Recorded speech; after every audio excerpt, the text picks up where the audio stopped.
भारत सरकार के इस बजट में सबसे ज्यादा ध्यान अगर किसी एक सेक्टर में रखा गया है तो वो है स्वास्थ्य को लेकर, और अलग से 35,000 करोड़ का प्रावधान सीधे सीधे कोरोना वैक्सीन को लेकर किया गया है।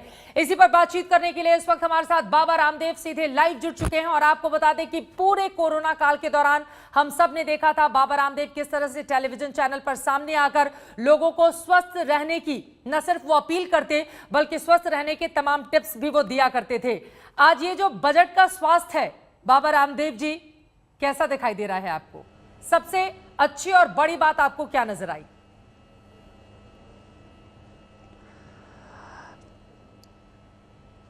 चित्रा जी, वैसे तो चित्र विचित्र बात करते मिलेंगे पक्ष प्रतिपक्ष के लोग जी, लेकिन यदि मैं इसको हेल्थ के पर्सपेक्टिव से देखूं तो 137% की बढ़ोतरी के साथ 2,32,000 करोड़ का बजट आज़ाद भारत के इतिहास में पहली बार है। और इंफ्रास्ट्रक्चर किसी भी देश के विकास की धुरी होता है, विकास की गति को रफ्तार देने के लिए, उसको पंख लगाने के लिए। तो इंफ्रास्ट्रक्चर पर गांव, गरीब, मजदूर, किसान, खेत खलिहान, दलित, शोषित, वंचित जो अंतिम लोग हैं उनके विकास के लिए, चाहे उनको जल जीवन मिशन के माध्यम से अथवा किसानों को एमएसपी का सपोर्ट करके, मंडियों का आधुनिकीकरण करके या एग्रीकल्चर बेस्ड इंफ्रास्ट्रक्चर को डेवलप करके, किस दिशा में सरकार ने नहीं सोचा। तो एक तरह से यह एक सर्वसमावेशी और बहुत ही प्रोग्रेसिव और एक जस्टिसफुल बजट मुझे लगता है।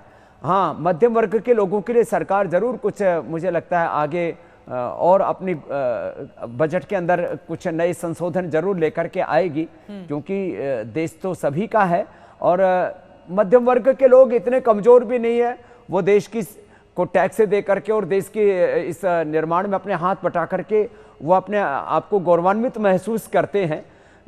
डीजल पेट्रोल के दाम थोड़े से बढ़ने से लोगों की जेब पर थोड़ा सा भार और बढ़ सकता है, उसके लिए भी सरकार ने अभी स्पष्टीकरण दिया है कि वो नहीं बढ़ने देंगे, कुछ टैक्सेशंस कम करेंगे। तो कुल मिलाकर के चित्रा जी, ये बजट बहुत ही बैलेंस्ड और बहुत ही प्रोग्रेसिव दिखता है। और आगे भी सरकार जो कदम उठाने जा रही है आत्मनिर्भर भारत बनाने के लिए, इंपोर्ट ड्यूटी को बढ़ाने से लेकर के और देश के अंदर अलग अलग तरह के खाद्य तेलों से लेकर के और तमाम तरह के प्रोडक्शन मैन्युफैक्चरिंग को बढ़ा करके दुनिया का सबसे बड़ा मैन्युफैक्चरिंग हब बनाने का जो सपना मोदी जी का, मुझे लगता है पूरा होगा। तो इसके साथ लाखों करोड़ों लोगों का रोजगार और इससे बढ़ेगा। अभी मैंने ही आज तक लगभग 5 लाख लोगों को रोजगार दिया और आने वाले समय में जिस तरह से इंडोनेशिया और मलेशिया से हमको पाम मंगाना पड़ता था, भारत में जब उसको की उत्पादकता बढ़ेगी तो 2 लाख करोड़ तो रुपए बचेंगे और करीब 5 लाख से ज्यादा लोगों को तो स्वामी रामदेव, पतंजलि, रुचि सोया रोजगार देगा। चित्रा जी, चलिए, इस बात का इंतजार भी है क्योंकि रोजगार एक बड़ा संकट बीते 1 सालों में खासतौर से कोरोना महामारी ने जिस तरह की स्थिति पूरे देश में उत्पन्न कर दी थी, उसके बाद हम सब ने देखा और यकीनन ये बात आप कह रहे हैं तो इससे एक अच्छी तस्वीर बनती हुई दिखाई दे रही है। लेकिन आपने जिक्र किया मध्यम वर्गीय परिवारों को लेकर, नौकरी पेशा लोगों को लेकर बहुत ज्यादा व्यवस्था नहीं की गई है, साथ ही विनिवेश को लेकर भी सवाल उठाए जा रहे हैं। उस पर मैं सवाल पूछूं, लेकिन आपका इशारा क्या ये था कि टैक्स पर अगर बेनिफिट दे दी जाती आम लोगों को, नौकरी पेशा को, तो थोड़ा और ज्यादा होता, जिसका इंतजार पूरा देश कर रहा था?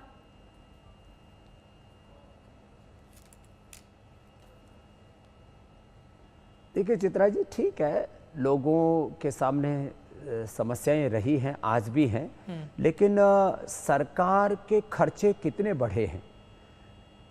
लोगों को फूड देने से लेकर के और हेल्थ फैसिलिटी प्रोवाइड करने से लेकर के, और जबकि टैक्स का कलेक्शन कम हो रहा था, इन सब के बीच में सरकार ने कोई भी टैक्स बढ़ाया नहीं। मैं इसको भी राहत मानता हूँ।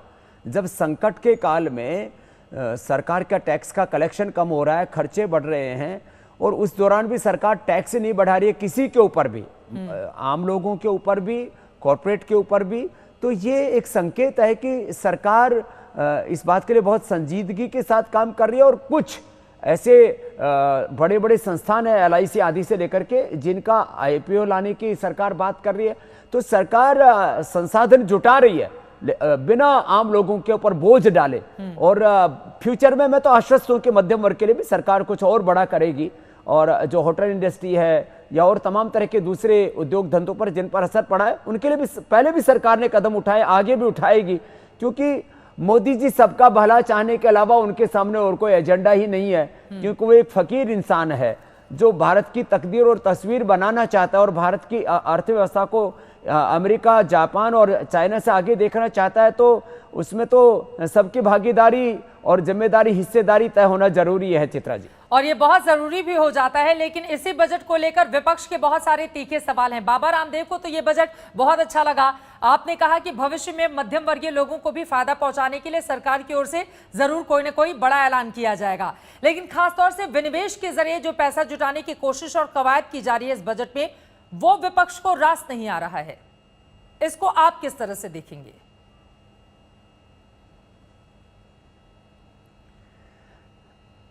तो मुझे लगता है इसके लिए विपक्षी दलों को ना अपनी सारी तिजोरी खोल देनी चाहिए कि भाई आप जो है कोई भी जो है विनिवेश मत कीजिए हम आपको पैसा दे देते। तो विपक्षी लोगों के पास भी बहुत पैसा है, तो उनको भी खजाने थोड़ा देश के लिए लुटाने चाहिए ना। जैसे कोरोना काल में हमने 27.5 करोड़ रुपए पीएम फंड में दिया और करोड़ों रुपए देश की सेवा में लगाया, तो ऐसे थोड़े खजाने खोलने चाहिए। बहुत मालदार है हमारे विपक्षी लोग भी। अरे देश चलाना है तो पैसा आएगा कहां से?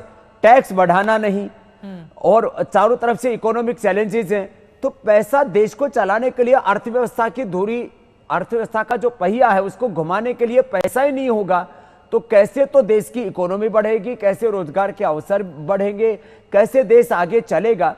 तो जो ये नादानी और नासमझी वाली बातें हैं चित्रा जी, जिन लोगों को ना इकोनॉमी की समझ है, ना देश की समझ है, जिन लोगों को ना डेवलपमेंट का पता है, वो लोग इस तरह की बेसिर पैर की बातें करते हैं। देश चलाना है तो सभी जो सरकार ने कदम उठाए हैं वो मुझे तो जस्टिसफुल लगते हैं। मतलब आपको लग रहा है कि विनिवेश के जरिए पैसा इकट्ठा करने की बात, क्योंकि देश को आगे लेकर जाना है और सिर्फ विरोध के लिए विपक्ष राजनीति कर रहा है। और आपने ये भी जिक्र कर दिया कि उन लोगों को अपना खजाना खाली कर देना चाहिए।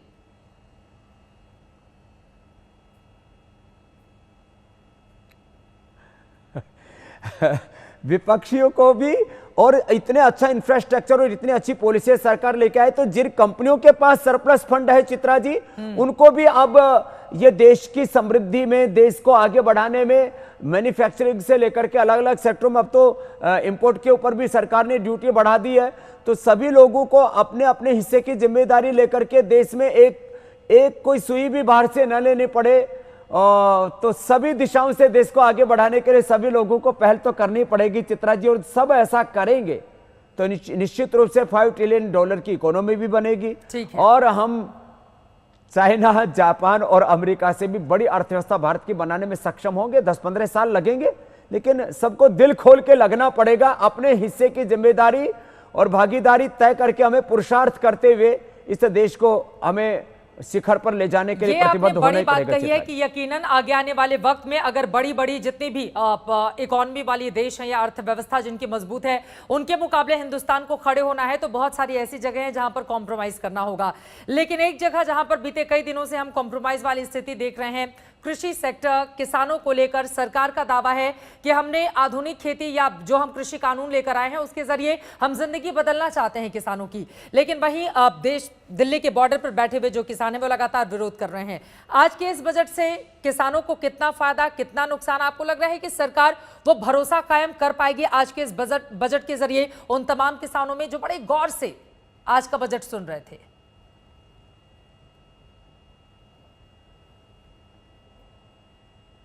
चित्रा जी देखो, करीब 80-90% इस देश के किसान सरकार की नीतियों के साथ सहमत दिखते हैं। हाँ, जो आंदोलनकारी किसानों ने भी कुछ बुनियादी मुद्दे उठाए हैं, सरकार ने उन सब किसानों की चिंताओं का भी समाधान करने के लिए जो है अपने द्वार खोले और 2 कदम आगे बढ़े। तो मुझे लगता है ये गतिरोध खत्म होना चाहिए। और एमएसपी की भी बात की जाए तो भारत के आज़ादी के इतिहास में 1.5 गुना एमएसपी देने का पहली बार ऐलान हुआ है। और बाकी भी किसानों के लिए मंडियों के आधुनिकीकरण से लेकर के एग्रीकल्चर बेस्ड इंफ्रास्ट्रक्चर को डेवलप करने से लेकर के उनको सस्ते में और अधिक ऋण देने से लेकर के जो भी वो एक प्रोग्रेसिव जो एग्रीकल्चर है, और चाहे वो उसके अंदर ऑर्गेनिक एग्रीकल्चर यदि करते हैं तो 2 गुना वैसे ही उनको दाम मिल सकता है। तो उसके साथ डेयरी का समावेश भी होगा। तो किसानों के लिए आज तक की आज़ादी के इतिहास में सबसे बड़े कोई कदम उठाए गए तो इस बार के बजट में उठाए गए। ये अलग बात है कि कई बार पहले भी किसानों के ऋण आदि माफ़ किए गए थे, वह तात्कालिक कदम हो सकते हैं, लेकिन यदि हमें दीर्घकालिक दृष्टि से किसानों को समृद्ध बनाना है तो निश्चित रूप से ये कुछ ठोस कदम उठाने पड़ेंगे और ये कुछ बुनियादी जो परिवर्तन वो लाने पड़ेंगे एग्रीकल्चर पॉलिसीज को लेकर के मोदी जी लेकर के आए हैं। बाबा रामदेव जी, इस दिशा में इसी से जुड़ा अब हुआ ये गतिरोध खत्म होकर के और समाधान की तरफ संवाद से बढ़ना चाहिए, मैं ऐसा मानता हूँ। चित्रा, ये जो गतिरोध किसान और सरकार के बीच में लगातार बना हुआ है, आपको लग रहा है कि खत्म हो जाएगा? उम्मीद कैसे की जाए? क्योंकि बीच में लगा, जिस तरह की 26 जनवरी की तस्वीरें पूरे देश ने देखी, उसने यकीनन हर किसी को विचलित किया, परेशान किया कि आखिर किसान आंदोलन के नाम पे ये कौन लोग हैं जो इस तरह का उपद्रव कर रहे हैं। लाल किले से जो तस्वीरें सामने आई, हालांकि उसके बाद गाजीपुर बॉर्डर पर हम सब ने देखा राकेश टिकैत को रोते हुए, फिर से आंदोलन ऐसा लगा कि एक अलग सिरे से आगे बढ़ रहा है। गतिरोध बना हुआ है, टूट नहीं रहा है, उस पर क्या सोच है आपकी?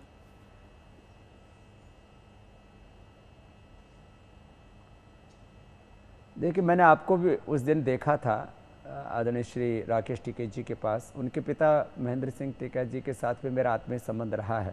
इस किसानों के गतिरोध को खत्म करने का एक ही मुझे तो उपाय दिखता है, इसमें राजनीतिक हस्तक्षेप जिस दिन बंद हो जाएगा, बिल्कुल बिल्कुल, उस दिन समाधान निकल आएगा। जब तक ये राजनीतिक हस्तक्षेप रहेगा तो मैं किसान नेताओं से भी कहूँगा कि वो अपने विवेक से काम ले। 2 कदम किसान आगे बढ़े, 2 कदम सरकार आगे बढ़े, और ये गतिरोध खत्म होना सारे हिंदुस्तान के सम्मान और स्वाभिमान के लिए जरूरी है।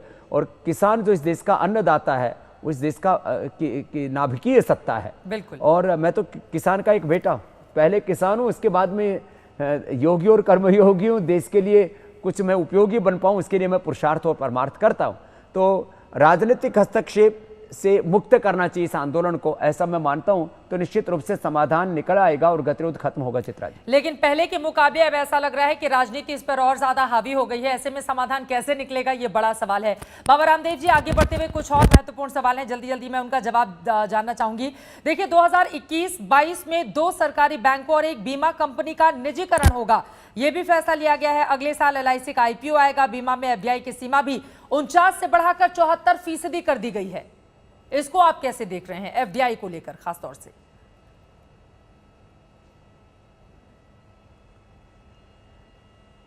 देखिए, मैं तो FDI का विरोधी व्यक्ति रहा हूं। जिन सेक्टर्स में नितांत अनिवार्यता ना हो तब तक FDI नहीं होनी चाहिए। जहां तक निजीकरण का प्रश्न है तो पूरी तरह से कोई निजीकरण की बात नहीं हो रही है। और यदि शेयर्स दिए जाते मार्केट में तो देश के नागरिकों के पास तो रहेंगे ना। बेच के कौन सा, कोई अमेरिका में बेच करके आ गए, कोई चाइना को बेच करके आ गए हम लोग। तो इस देश के यदि लोग उसमें शेयर होल्डर बनते हैं, शेयर धारक बनते हैं और उनको भी कुछ आमदनी होती है, तो इसमें दिक्कत क्या है?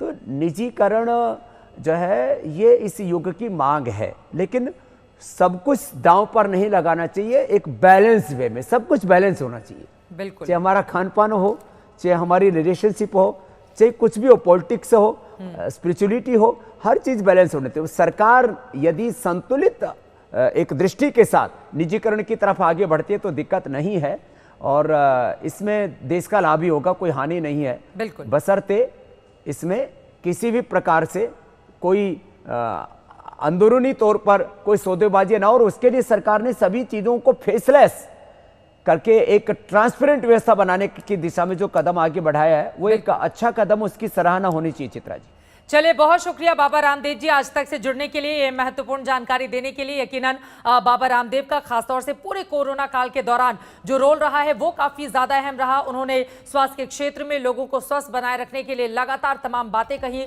योगा वो कराते रहे, और अब एक बार फिर से वो सामने आए। आज जब बजट आया, उन्होंने कहा कि ये बजट देश के स्वास्थ्य को अच्छा करेगा। इस बात की उम्मीद बाबा रामदेव की ओर से जताई गई है। और साथ ही वो ये भी कह रहे हैं कि कृषि कानूनों को लेकर जो किसान विरोध कर रहे हैं, जल्दी गतिरोध टूटे, लेकिन राजनीति इस पूरे मामले में हावी नहीं होनी चाहिए, जैसा कि विपक्ष लगातार इस पूरे मामले को लेकर आगे बढ़ रहा है। नमस्कार, मैं हूं अंजना ओम कश्यप। हमें उम्मीद है ये वीडियो आपको पसंद आया होगा। लेटेस्ट खबरों के लिए यूं ही देखते रहिए आज तक, और इस वीडियो के पसंद आने पर लाइक, शेयर एंड सब्सक्राइब करना ना भूलें।